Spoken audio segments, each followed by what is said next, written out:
Does it mean to trust yourself?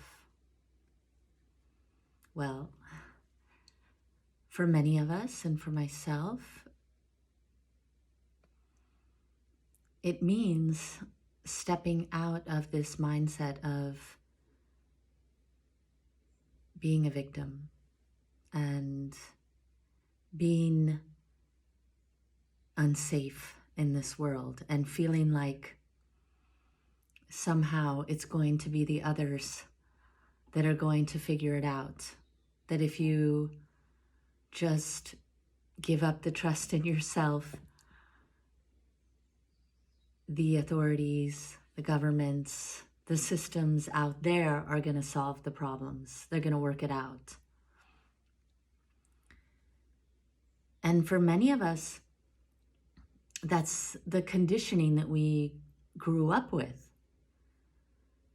Feeling somehow that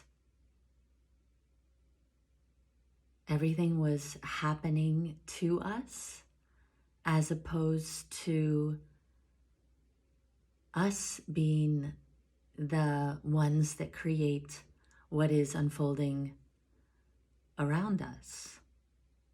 So it's a completely different shift from being the small self where things are happening to you and shifting into that mindset of I'm the creator, I am empowered, I am embodied. And this isn't something that really happened for me overnight at all. It is a process that I went through of deep transformation where I realized that unless I began to look within myself and the ways that I was behaving, the addictive behaviors that I had become so accustomed to,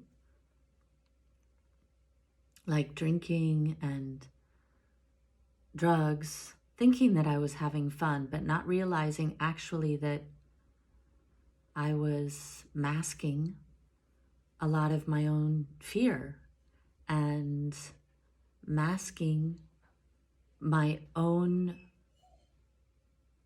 feelings of being unsafe and feeling like I didn't matter. So as soon as I gave up, if you will, I let go of the behaviors, then I began to notice that underneath actually there was a tremendous amount of anxiousness and a tremendous amount of fear of the unknown, and that I had actually been living in an illusion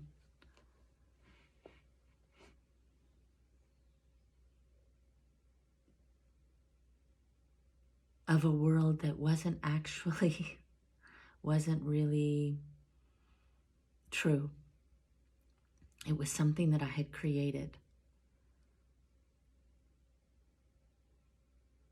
It was like I was living in a bubble, and that bubble became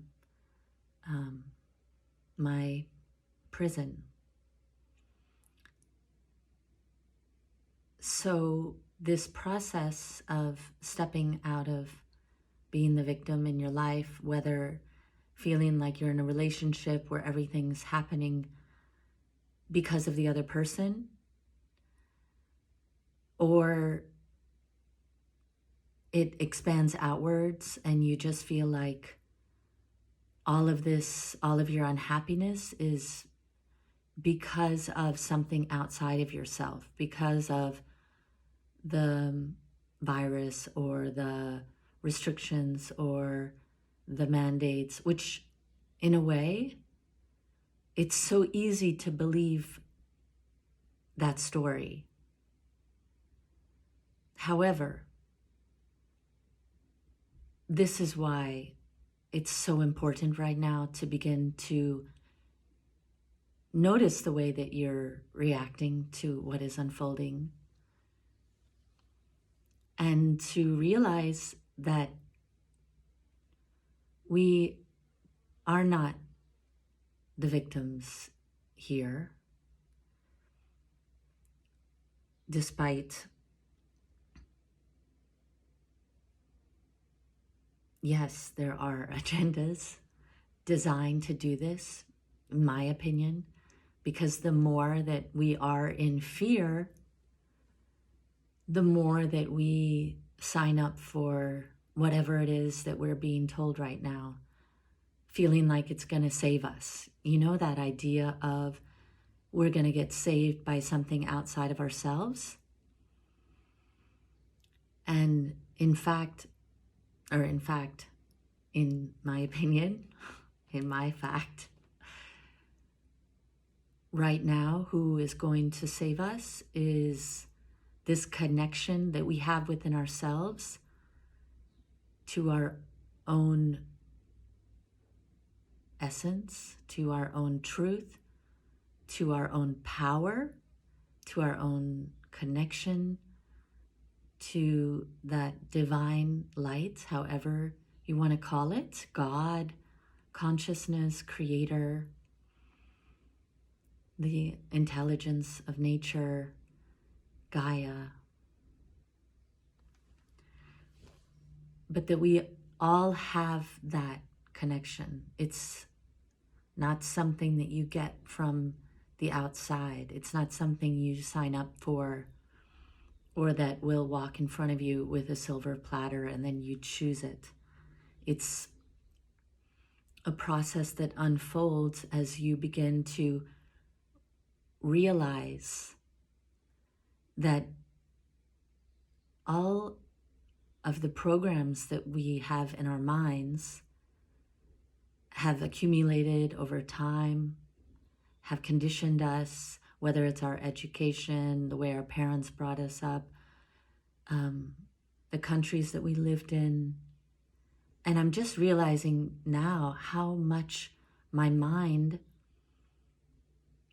goes into these grooves of beliefs that aren't really, they're actually so limiting.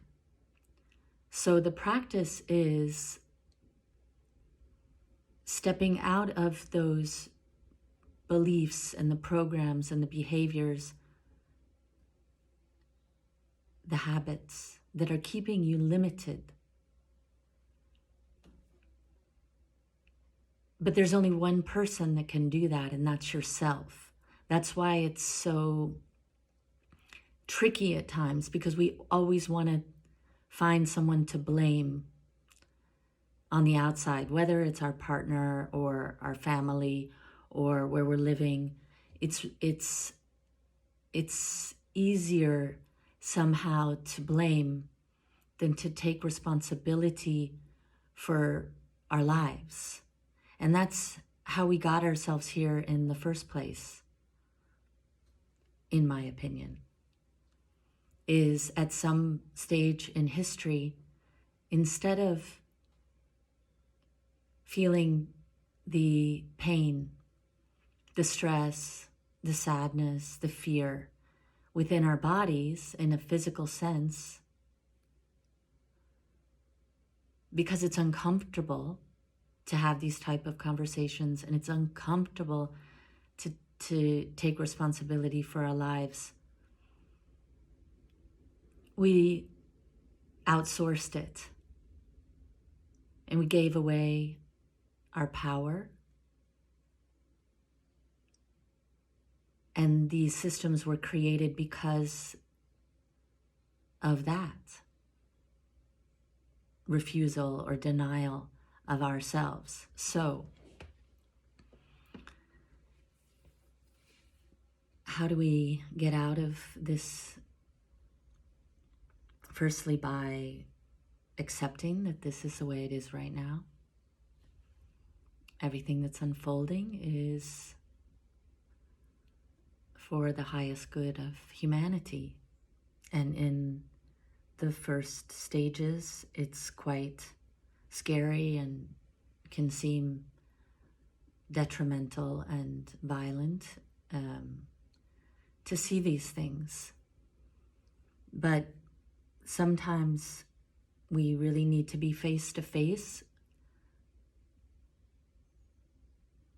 in order to really shift ourselves. So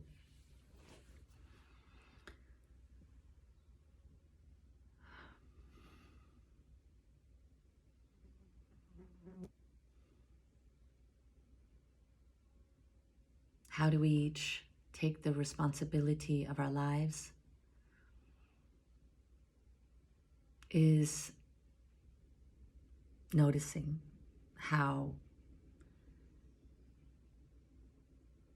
we perpetuate these loops, how we speak to ourselves, that internal dialogue that can sometimes seem like chatter and incessant. You want to just stop the thinking, and understanding that we've gotten really accustomed to that way of existence, of letting our minds and our thoughts be the guide, the master.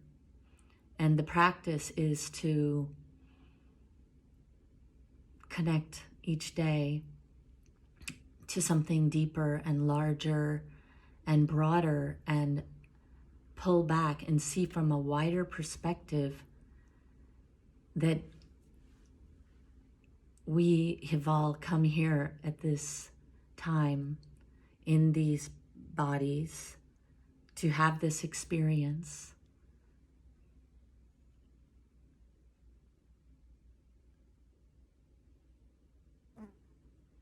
And it's a really beautiful experience. It's a really powerful time to be alive, to share this together, to have the technology, yes, but to also not allow technology to take over. If we can somehow find the balance between using these devices for us and then knowing when it's time to disconnect and to create in our own lives and to walk the talk and to become the fullness of who you truly are. Let's sit for the last minute together.